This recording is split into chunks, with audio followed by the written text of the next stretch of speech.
और ललिता के बीच कुछ होने ही वाला था। दोनों के बीच में जो आकर्षण था वो अपनी सीमा पार करने वाला ही था कि अचानक पीछे से गांव का एक व्यक्ति तबेले के अंदर आ गया और उसके कदमों की आवाज से दोनों होश में आ गए और खुद को संभालते हुए एक दूसरे से दूर हो गए। दोनों ही हड़बड़ाहट में वहां से निकल गए और मोतीबाई के घर जाने के लिए रवाना हो गए। दोनों के हाथ पैर ठंडे हो चुके थे, माथे पर पसीना उमड़ चुका था, दोनों के होंठ अभी भी कांप रहे थे। तबेले से दूर जाते जाते ललिता ने फिर से एक बार मुड़कर उस गोबर की ढेर की तरफ देखा और फिर मोतीबाई के घर जाने के लिए आगे रवाना हो गई। उस तरफ किशनलाल, मगनलाल और सूरजमल तीनों को होश आ गया था और कमरे से बाहर निकलकर नील भवन के भी बाहर जाने लगे थे।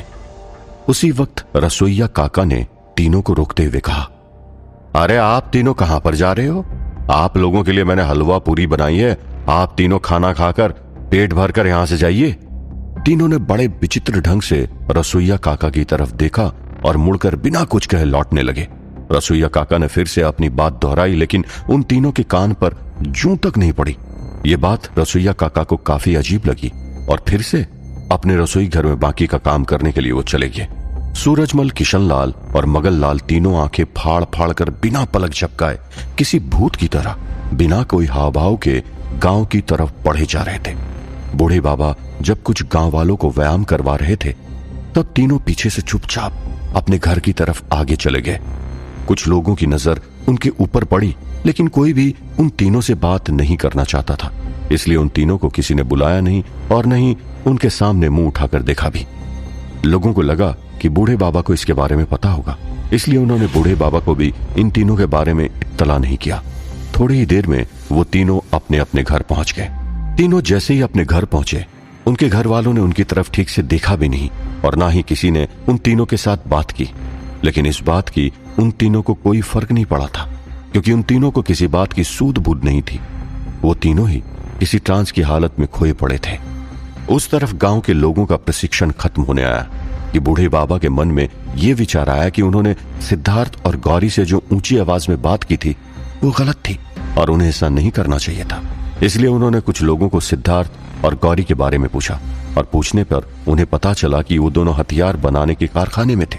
बूढ़े बाबा उस तरफ गए और वहां पर जाकर उन्होंने देखा कि सिद्धार्थ बड़ी बखूबी से सारे हथियार एक एक करके अच्छी तरह से जांच रहा था और गौरी उन हथियारों पर रंग लगाने वाली स्त्रियों के साथ बैठकर उनकी मदद कर रही थी।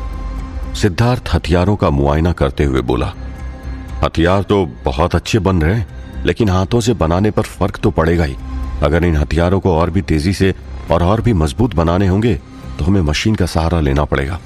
और मेरे फैक्ट्री में ऐसी मशीनें हैं, मैं जानता हूं पिछले कई समय से मेरे फैक्ट्री में कोई ना कोई हादसे होते आ रहे हैं और इसलिए आप लोग वहां पर जाकर काम नहीं करना चाहते। लेकिन हम भले ही फैक्ट्री के अंदर काम ना करें, लेकिन फैक्ट्री में से मशीन उठाकर गांव में लाकर यहां पर तो काम कर ही सकते हैं, है ना? तभी बूढ़े बाबा ने पीछे से कहा, बहुत ही सुंदर विचार है सिद्धार्थ, लेकिन वो मशीन्स बहुत भारी है। तुम्हारे पिता ने बड़ी बड़ी ट्रक और दूसरी बड़ी बड़ी मशीनों के सहारे उन मशीनों को अंदर रखवाया था। अब तो हमारे पास ना ही वो मशीन है और ना ही बड़ी बड़ी ट्रक, तो किस तरह मशीनों को बाहर लेकर आओगे? और वो मशीन सभी बिजली पर चलती है। तुम्हारे पिता ने वहां पर बिजली का बंदोबस्त किया था, लेकिन सर्किट हाउस के जलने से वहां पर बिजली भी संभव नहीं है। सिद्धार्थ बोला, सर्किट हाउस जल गया है, लेकिन पूरी तरह से बर्बाद नहीं हुआ है। मैं उसे ठीक करने का प्रयत्न करूंगा। और रही बात बड़े बड़े मशीन, वो भी बाहर तक लाने की, तो इसके बारे में सोचना होगा।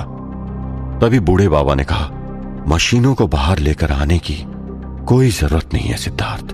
मैं तुम्हारी फैक्ट्री को मंत्र शक्ति से बांध दूंगा, जिससे कोई भी शैतानी शक्ति अंदर ना आ पाए। तुम और गांव वाले वहीं पर हथियार बना सकते हो।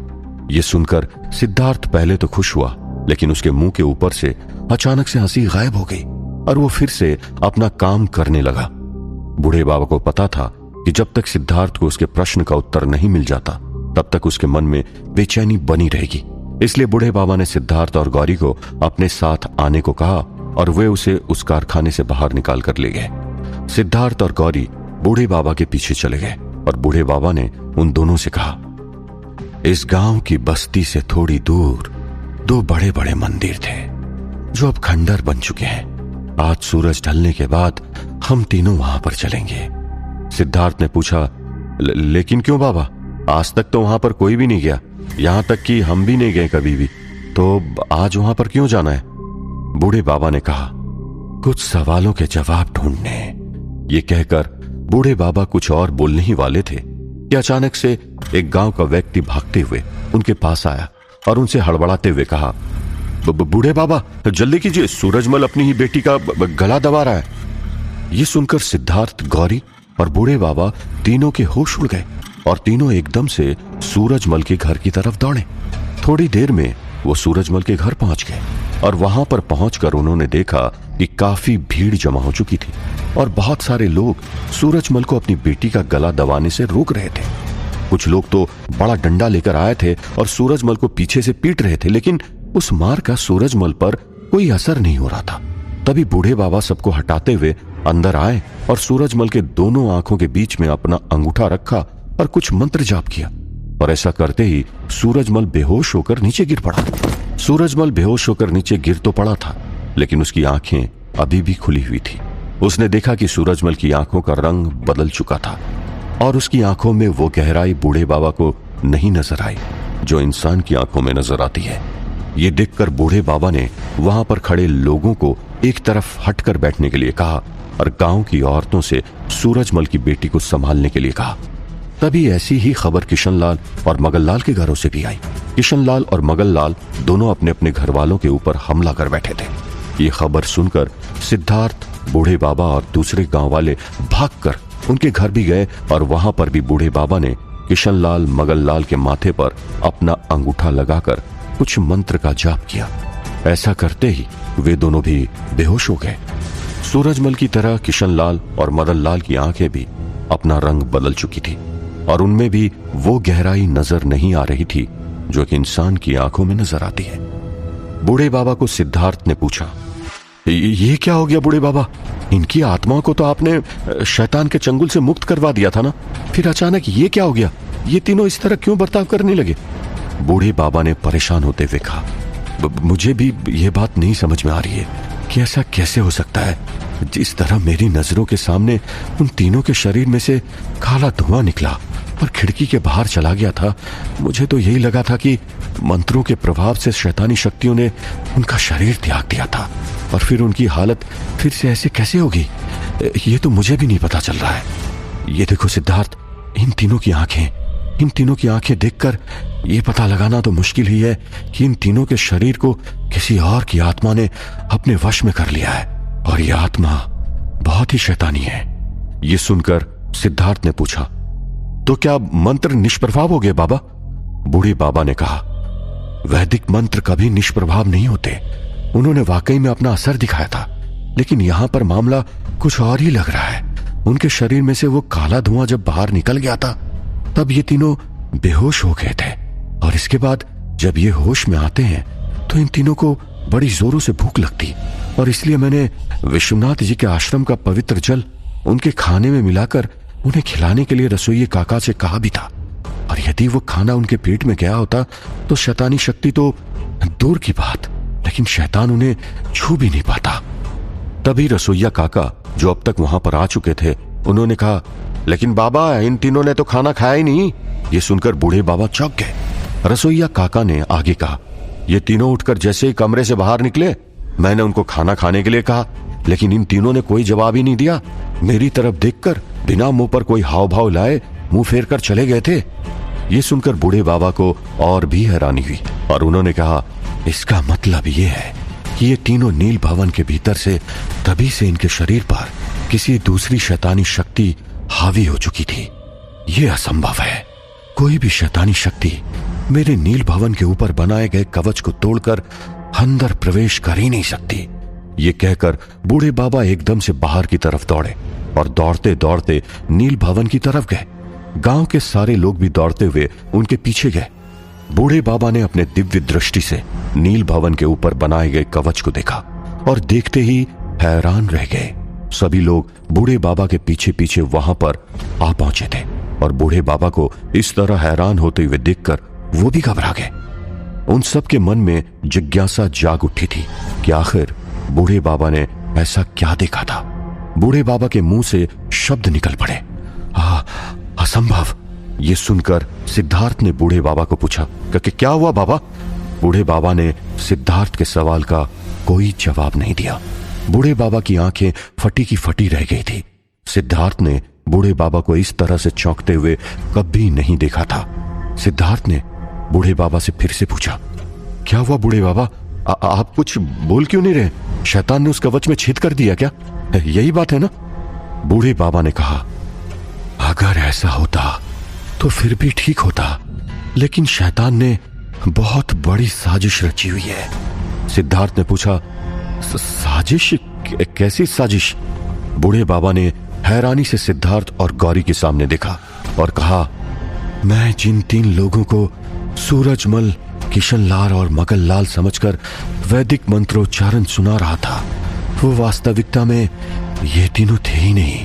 शैतान ने मेरे उस कवच को उसी रात तोड़ दिया था जिस रात को छाया ने नील भवन के अंदर घुसने की कोशिश की थी, और इसीलिए दूसरे दिन सुबह वहां शैतानी शक्ति उस दिन छोटी लड़की का रूप धारण करके नील भवन के अंदर तक चली आई थी, जिसने हमें श्वेतांग के खेत में होने की झूठी खबर दी थी। ये बात मुझे तभी क्यों समझ नहीं आई जब वो शैतानी लड़की ने हमारे सामने अपना असली रूप धारण किया था।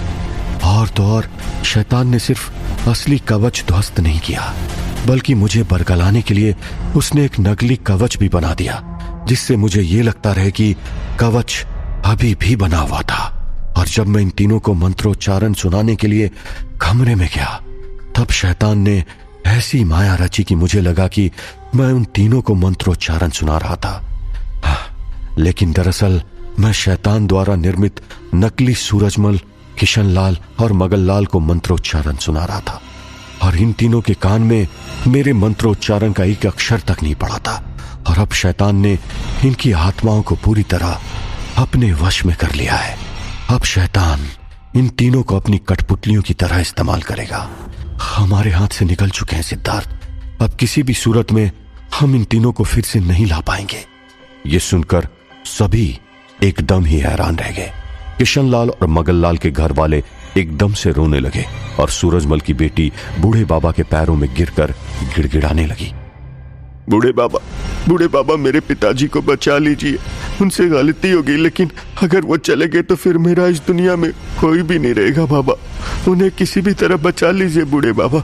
बूढ़े बाबा ने सूरजमल की बेटी को प्रेम से उठाया और उसे कहा, तुम्हारे पिता की आत्मा पर शैतान ने पूरी तरह से कब्जा कर लिया है। अब हम तुम्हारे पिता को तब तक मुक्त नहीं करवा पाएंगे जब तक हम शैतान को हरा नहीं देते, इस गांव से हमेशा के लिए भगा नहीं देते, या फिर उसे मार नहीं डालते बेटा, क्योंकि शैतान ने उन तीनों की आत्मा को अपने आयाम में कैद करके रख दिया है, और इसलिए वहां इन तीनों के शरीर पर पूरी तरह से अपना कब्जा जमा पाया है। ये सुनकर सूरजमल की बेटी जोर जोर से रोने लगी। किशनलाल और मगनलाल के घर वाले भी उम्मीद हार कर रोने लगे। किशनलाल की मां ने बूढ़े बाबा से पूछा, बाबा, हम अपनी बहू तो कुछ दिन पहले गवा चुके हैं, अब क्या बेटे को भी गवाना पड़ेगा? नहीं बाबा, अब इस उम्र में इतना सहन करने की शक्ति नहीं बची है। मेरे बेटे को भी ये शैतान अपने साथ लेकर गया तो इस बुढ़िया को यहाँ पर अकेला क्यों छोड़ दिया? क्यों न शैतान मुझे भी अपने साथ। किशनलाल की मां बोल ही रही थी कि तुरंत ही मोतीबाई ने उसके मुंह पर अपना हाथ रख दिया और उनके वाक्य को खत्म नहीं होने दिया। मोतीबाई ने तुरंत ही किशनलाल की मां को कहा, भूल से भी जे बात अपने मुंह से कभी भी निकालना कोना। शैतान ने कभी पण अपने आप जानो रो कहना माने, शैतान ने निमंत्रण देने जैसा से। बूढ़े बाबा ने कहा, मोतीबाई ठीक कह रही है, ऐसा कह देने पर सीधे शैतान को निमंत्रण पहुंच जाता है, और जहां पर निमंत्रण होता है वहां पर शैतान को पहुंचने के लिए देरी नहीं लगती है, और उस व्यक्ति के साथ साथ उस व्यक्ति के पूरे घर को भी वो खत्म कर डालता है। मगनलाल की मां ने रोते हुए कहा, हमारे घर में अब और बच भी क्या गया है बाबा।